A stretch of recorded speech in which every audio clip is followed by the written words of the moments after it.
I rarely smile, but right now I have a smile on my face because, see, this program is more about a sneak peek into the lives of people who are at the wrong side of their 40s. And discussion is all about that 60s is the new 40s. I have with me Mr. Surinder, R.C. Sharma, Jyoti Pachnanda. I don't want to tell their real ages, but yes, we all are beyond 40, and one gentleman amongst us is beyond 60. And I definitely admit I am over 50. Let's start with Mr. Sharma. Sharma sir, you have crossed 60. You have lived a life of a very successful superintendent engineer. You retired there. एक बारी शायद आपको retirement के बाद लगाओ सब खत्म, बूढ़े हो गए. लेकिन I see you for last 5 months dressed into आज तो बिल्कुल एक स्पोर्ट्समैन की तरह ड्रेस हो गए. How is the life evolved?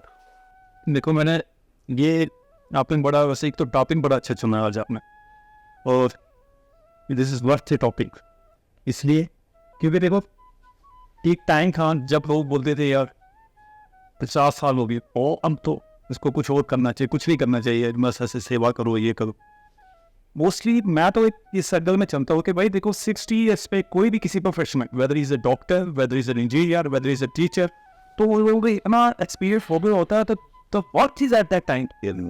और if you lose that work तो यू आर नो वे. जब मंथने के बाद मक्खन निकलता है देर से यू रिटायर. और वो क्या होता है कि देखो आदमी को नॉर्मली ये होता है कि 60 के बाद दैट मीन्स आपको एटलीस्ट 15 साल और you give your this best to society, किसी भी फील्ड में हो, क्योंकि जिस फील्ड में आप एक्सेल करते हो तो वही फील्ड जो है वो कहीं ना कहीं बेनिफिट देता है. तो इसलिए मैं कहता हूँ कि nobody should think this कि भाई रिटायर हो गए. Retire means what, that mean you sit और just wait for the day कि आप मतलब इस दुनिया से चले जाओगे, उसके बाद बोलोगे नहीं भाई हमने कुछ नहीं किया. आपने एक बोला कि एक्सपीरियंस इतना हो चुका होता है कि उसके बाद ही उसकी यूटिलाइजेशन होती है, लेकिन जो मैं जानना चाहता हूँ कि क्या एनर्जी वैसी रहती है जैसे आप 40 में, जैसे इन्होंने बोला 60 इज द न्यू 40, क्या एनर्जी 40s वाली रहती है? Jyoti, before he answers this, I can tell my energy is more than I was at 30. Exactly. आज I'm more, if I'm challenged, I can prove it. मैं 20 साल के लड़के से ज़्यादा काम करके उससे बढ़िया काम करके दिखा सकता हूँ. So energy is how you feel. It's all about perception. What do you say? मैं तो कहता हूँ पूरी गेम ही माइंड की है. Mind. कोई भी एनी इंडिविजुअल, उसको आप डिप्रेशन में डाल दो, वो बोलेगा सब कुछ खत्म हो गया. उसको एक पॉजिटिव गियर में डाल दो, आप बोलेगे यार ये तो अभी तो there is no end. But this is what, this is how you think. आप इस चीज़ में अभी यहाँ पे हम बैठे हैं, हम एक दूसरे की अगर क्रिटिसाइज करने लगे तो we will go towards the negative side. अगर हम हर एक में पॉजिटिव निकालेंगे तो देयर विल बी मतलब इतना कुछ होगा कि आदमी बोले यार दिस इज वंडरफुल. सुरेंद्र जी की आंखों में एक चमक है आपको देखते हो. एक चीज़ मैं जानना भी चाहता हूँ कि जब कोई गवर्नमेंट एम्प्लॉय होता है, कहीं भी प्राइवेट जॉब में भी आप लगा लीजिए, तो अपने 30-35 साल 40 साल के कैरियर में नेचुरली जब आप जॉब कर रहे हैं, आपके ऊपर पाबंदियाँ भी हैं, दायरा भी है, उसी सीमित दायरे में काम करना है, बहुत कुछ वो करना चाहता है उस पीरियड में जो कर नहीं पाता. अब रिटायरमेंट के बाद उसके लिए वो प्लेटफॉर्म नहीं है. जो एक्सपीरियंस, जो एनर्जी, जो उसकी दिमाग, जो उसकी सोच थी समाज के लिए करने की, देश के लिए करने की, पर्यावरण के लिए करने, बहुत सारी चीज़ें हैं. तो अब क्या समाज जो है वो आपको वो जगह देने को तैयार होता है कि भाई ये अपनी लाइफ में कुछ करना चाहता था, वो मौका नहीं मिल पाया उन पाबंदियों की वजह से, जिम्मेदारियों की वजह से, अब हम इसको एक ऐसा मौका दें. समाज अपने अंदर क्या उस चीज़ को डाइजेस्ट करने को तैयार होता है? Very relevant question.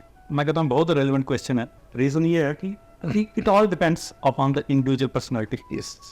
जो बंदा, अगर आप में इच्छा है करने की, स्काई इज द लिमिट. नहीं इच्छा तो इट्स फुल स्टॉप. तो अगर इच्छा करने की है तो, क्योंकि आज की डेट में देखो जैसे पहले होता था कि लोग होते थे कि भाई जॉब करना. मेरा बेटा उसने जॉब नहीं करना दी, मैंने एक बार भी फॉर्म नहीं भरा उसने. 40 साल पहले. तो पहले से हम जॉब में आए थे, हमें कहीं और थे जैसे मतलब उस टाइम में, तो हमारा फर्स्ट प्रेफरेंस होती थी गवर्नमेंट जॉब मिल जाए. आज की डेट में कोई भी बच्चा गवर्नमेंट जॉब के लिए नहीं जाता. क्योंकि लिमिट एक होती है कि there is always there is always a limit somewhere. Government job की अपनी एक लिमिटेशंस होती है. अब यू कैन गो बियॉन्ड एक पर्टिकुलर मैंडेट, उस मैंडेट में आपको रहना. लेकिन आप जैसे बोलते हैं भाई आप करना चाहते तो आप अपॉर्चुनिटी इतनी, जैसे ब्रेन ड्रेन होता था पहले, इंडिया से लोग बाहर जा रहे थे, अब people are coming back to India. Reason आप हमारे भी इतनी अपॉर्चुनिटी आप जिस आदमी पे उस पर आदमी डिपेंड करता है वो कितना उसको exploit in the sense in A positive exploit या दूसरे नेगेटिव मीनिंग होता है। आई एम सेइंग कि उसको एक्सप्लॉइट रिसोर्सेज को एक्सप्लॉइट करना for the rise of the peace. तो अगर आप करना चाहते हो अभी कुछ नहीं, अभी मैं कहता हूँ अभी कुछ भी काम करिए, ये आपकी हिम्मत है, लेकिन ये कि आपके पास ऐसा एटमॉस्फेयर होना चाहिए, घर वालों के होना चाहिए, तो आपके माइंड में कब से ये हो कि घर में क्या करना अपने बैठ के। जो मुझे जो लगता है, मैं अभी 55 हूँ, Oh, you came out with that. मतलब मैं एग्जैक्ट बता रहा हूँ। और ये लेकिन ये वो है जो अपनी दाढ़ियों को कभी काला कभी वो करते हैं। मैंने कभी ना फील ही नहीं किया कि मैं 20 से 40 ऊपर हूँ। ऑनेस्टली ये तो 40 बोल रहे हैं, मुझे फीलिंग ही नहीं आती कि मैं टीन्स भी क्रॉस कर चुका हूँ। मेरे में एनर्जी वही। मैं इनकी बात पे थोड़ा सा बीच में बोझी खराब नहीं, मैं बोलता हूँ दाढ़ी काली करने में काली करना भी जरूरी है। मन सफेद रहता है। You feel young. सर मैं फीलिंग की ही बात कर रहा हूँ। ये दाढ़ी तो अब मैं पहले क्लीन शेवन ही था, ये 2-3 महीने से ही ऐसा है। वो मैं इसलिए कर रहा हूँ कि अपना प्रोफेशन ऐसा है, लोगों से मिलते हैं ऐसे जिनको चाहिए ये एक्सपीरियंस, जो शक्ल से तो दिखे। बच्चे में मेरे में फीलिंग बच्चों जैसी आएगी, टीन एजेस वाली आएगी, तो मैं आगे भी वैसा ही कन्विंस। एक बात मैं शेयर करूंगा जो अभी आपने कही ना दाढ़ी वाली बात। रविंदर जम्वाल हैं जो स्कल्पचरिस्ट हैं, स्कल्पचर बनाते हैं, मैक्सिमम स्कल्पचर जो उन्होंने, एक बार मैं उनका इंटरव्यू करने गया तो वो कहते मैं कहीं काम के लिए गया तो यार उन्होंने सोचा कि कोई बड़ा दाढ़ी वाला बुजुर्ग बंदा होगा जो इसकी तरह एक्सपीरियंस होगा उसको। कहते तब से मैंने जो है वो दाढ़ी बनाना शुरू कर दिया। 35 की उम्र में मैंने दाढ़ी, मैं चाहता था कि मेरी दाढ़ी सफ़ेद हो जाए। तो ये भी एक सेंटिमेंट होता है सब। आगे वाले को एक फील आती है कि मैं जिससे बात कर रहा हूँ वो हमारी बात समझने के सक्षम भी है कि नहीं। लेकिन जो इंटरनल मेरी फीलिंग है, मुझे आज भी लगता है कि मैं तो भी 30-40 साल ऐसे काम कर सकता हूँ जो शायद जितना मैं बचपन में सोचता था वही फीलिंग आज भी है। बात करते करते शायद हम बिल्कुल ही रिटायरमेंट की तरफ चले गए। मुझे एक चीज़ बोलनी है, I think ours is the generation जिसने बहुत बड़ा एक जनरेशनल शिफ्ट देखा है। याद होगा वो ज़माना जब छत पे जाके एंटीना को हिलाना आया and now so much boom of information and Insta generation हम बन गए। वो ऊपर ही गुजर जाती थी और हर 10 मिनट के बाद कसम से जिस दिन आंधी आ गई उस दिन तो 10 मिनट में। लेकिन वी आर अ जनरेशन, ये भी एक seen the riches of our elders. जो वैल्यू सिस्टम था, प्री इंडिपेंडेंस के लोग थे, हमने उनका वैल्यू सिस्टम देखा। हम इस जनरेशन के साथ भी एडजस्ट हुए। आई थिंक हमारी जनरेशन ने दोनों के साथ मैक्सिमम बातचीत करी। So what do you think that's the reason that we are feeling young? Are we the generation who has actually understood that we are not chairs and table, we have not come here to make an existence, we need to live life? Is this the perspective shift? Ground से निकलकर ऊपर जाते हैं ना, उनको कुछ नहीं होता, क्योंकि उन्होंने वो चीज़ भी देखी होती है और ये चीज़ भी देखी होती है कंचे के वर्कर से। तो ये चीज़ जो होती है ना, अब आज की डेट में भी मैं कहता हूँ सेम चीज़ इट अप्लाइज टू जो प्रेजेंट डे जनरेशन है। उनको हर चीज़ में हमें जैसे अभी कोई हम यही डिस्कशन कर रहे थे पहले कि भाई ठीक है, हम बच्चों को हम कोई अपॉर्चुनिटी नहीं देंगे उस टाइम की to be tough, give them challenges कबूल करनी चाहिए किसी चीज़ में। वो कहते हैं ना कि वो लेट इट मतलब रिटायरमेंट पर चैलेंजेस क्यों करें। मतलब this is the right time के चैलेंजेस लो। जिंदगी में चैलेंजेस नहीं होगे तो कुछ भी नहीं है। सर एक चीज़ हो रहा है, हम ये भी देख रहे हैं कि आजकल हम बच्चों को ये कहते हैं कि ये सोशल रिस्पॉन्सिबिलिटी जो बच्चे लेते नहीं है, या कहीं हम देखिए शादी ब्याह में हम खुद बच्चों को लेके नहीं जाते, किसी के मरने की गम में खुशी में हम बच्चों को खुद नहीं लेके जाते, छुट्टियां पड़ती है हम बच्चों को 12 बजे तक 2 बजे तक सोने देते हैं, फिर कहते हैं कि आजकल बच्चे उठते नहीं हैं। तो ये हम खुद ही वो कल्चर बच्चों को दे रहे हैं, खुद ही। अभी मैं अपने एक्सपीरियंस की बात करूँ, मेरा भतीजा था, तो आज हम सुबह कुछ थोड़ा काम कर रहे थे, तो मैंने कहा कि चल ये उठा, तो मेरी मिसेस कहती है कि नहीं रहने दो, इसको बल लग जाएगा। तो मतलब ये है कि हम खुद ही अपने बच्चों को इतना सॉफ्ट, इतना मासूम और वो बना रहे हैं कि पर मैं एक बात हो, उससे पहले मैं एक बात हो, बड़ी पुरानी एक प्रोवर्ब है, spare the rod and spoil the child. मेरे को बहुत ज़्यादा तकलीफ हुई थी सर, मेरा बच्चा छोटा था, स्कूल्स में एक रूल आया था, even principal can not hit a child physically. The day this rule came from supreme court, I knew the kids are going to be, क्योंकि डिसिप्लिन करने के लिए बच्चे को डराना और जरूरत पड़े तो हाथ लगाना जरूरी था। इस जनरेशन ने इस पे रिवोल्ट करा, the answer back they have a नहीं, हमने सेंटर किया ना, हमने पेरेंट्स से सेल्फ है उस चीज को। हर एक चीज में डेटरेंट चाहिए। आंख ऊपर हुई हम समझ जाते हैं। ये generation is more friendly, they are more liberal, पर इनका वैल्यू सिस्टम क्या सेम है? मैं आपको ये पूछ रहा हूँ।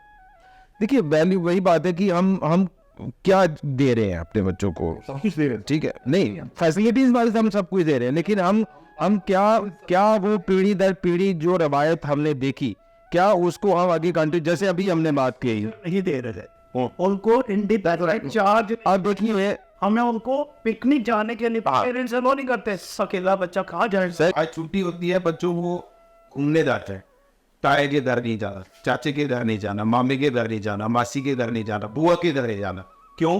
हमने ये कल्चर शुरू नहीं किया, हम उनको वो रिश्ते नाते बताते ही नहीं है। हमारे जमाने में समर वेकेशंस नानी के घर या बुआ के घर ही बीतती थी 2-2 महीने, और ना वो परेशान होते थे ना हम जाके परेशान होते थे। आज आप एक दिन नहीं रह सकते वहां। हमने बच्चों को बस कंप्यूटर लैपटॉप इसी में छोड़ दिया। जो मिट्टी के साथ खेलना था उनको ग्रोथ से खेलना था, फिजिकल एक्टिविटी। कहते हैं जब तक आपकी physically you are not physically fit you are not be able to succeed in life. जब तक आप पूरे फिजिकली फिट होने के लिए सबसे पहले तो है कि भाई आपको खेलना है, व्हाट एवर स्पोर्ट जो भी खेलनी, ये नहीं कंप्यूटर पे खेलना, आपको आंखों से खेलना, ये नहीं खेलना, आपको फिजिकली खेलना। और दूसरा आज की डेट में आप सबसे बड़ी ये चीज देख लो, क्योंकि फिजिकल फिट होने के लिए आप खेलते हो, फिजिकल फिटनेस करते हो, दैट मीन्स आपकी एनर्जी ऑलवेज पॉजिटिव काम में लगेगी, और you will not go towards, जैसे आज की डेट में ये आ रही हैं ड्रग्स ये वो, क्योंकि आपकी एनर्जी इतनी।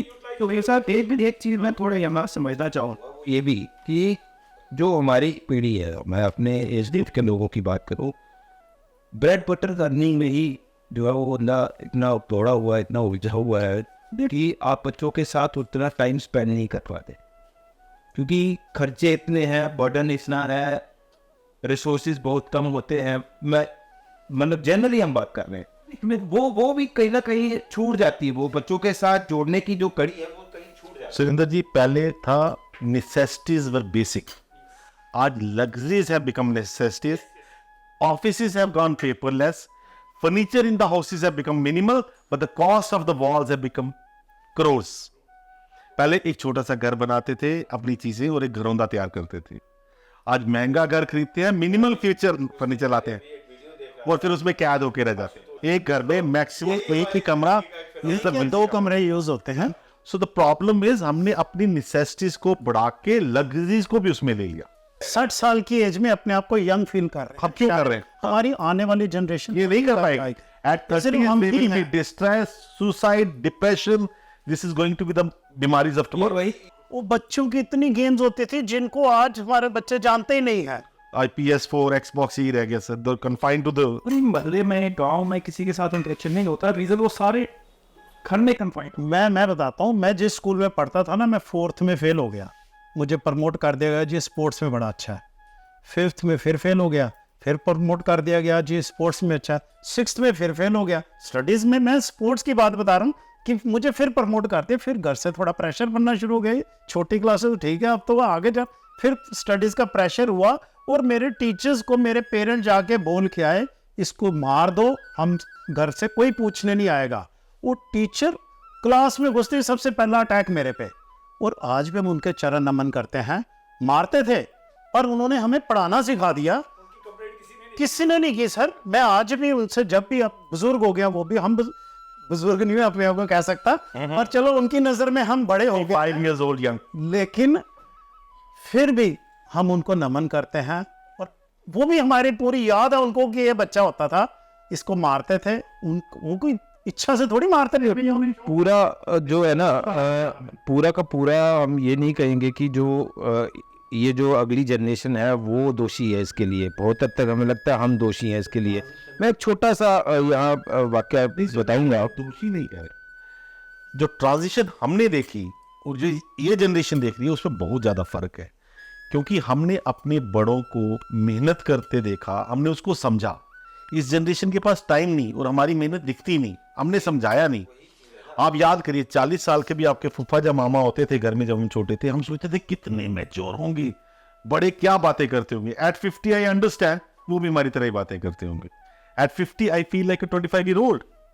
इसलिए वो जो कम्युनिकेशन गैप था वो इतना ज्यादा था कि हम उन जनरेशन को समझ नहीं पाए। हम उसके साथ प्रॉपरली कम्युनिकेट नहीं कर पाए।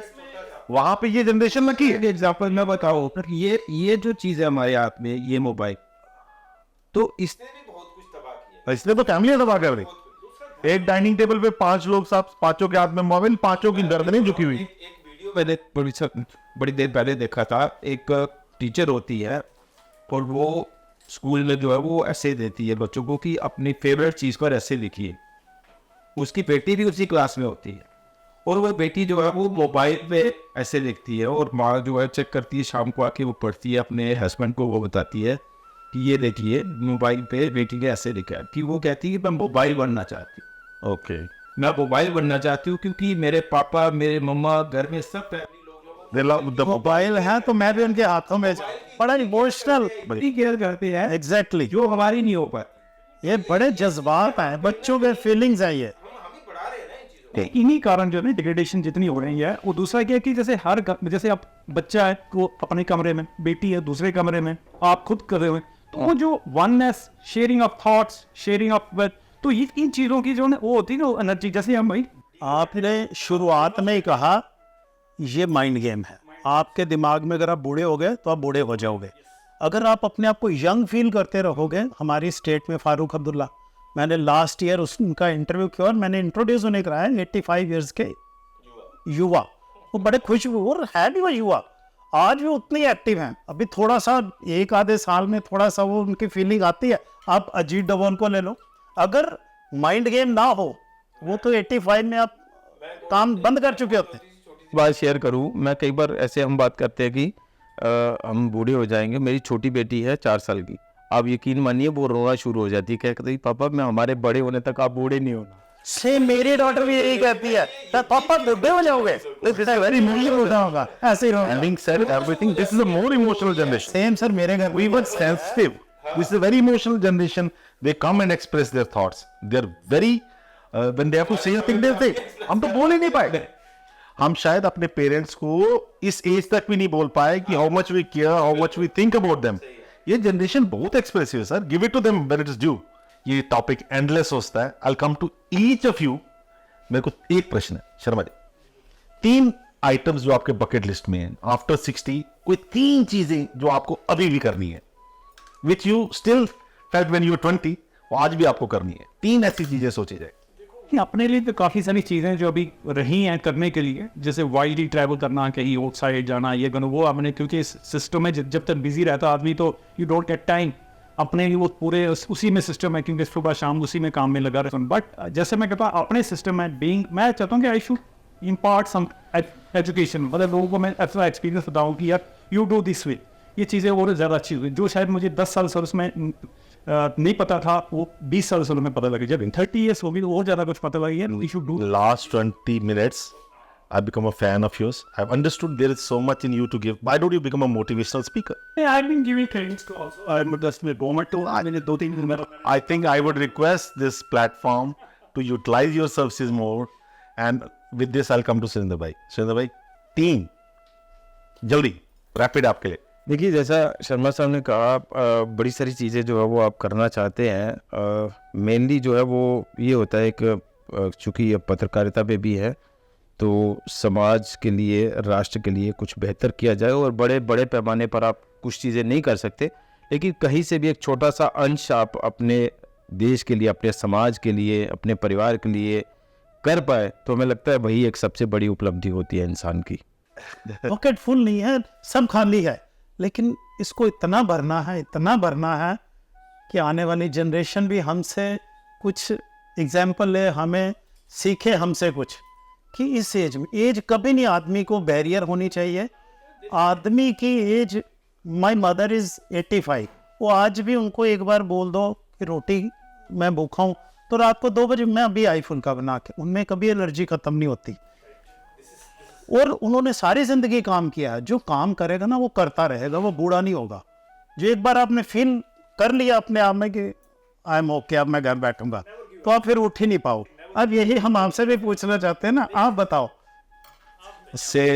They say dreams are not which you see while you are asleep. Dreams are something which never let you sleep. I've always seen dreams.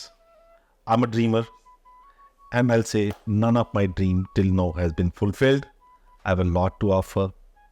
Let's see where I finish. But one thing is, I assure you and want to take a promise from you that we are not going to sleep before we all fulfill our dreams. That's how we feel. That's how we young are. That's how we want to stay. And that's what we want our next generation to use.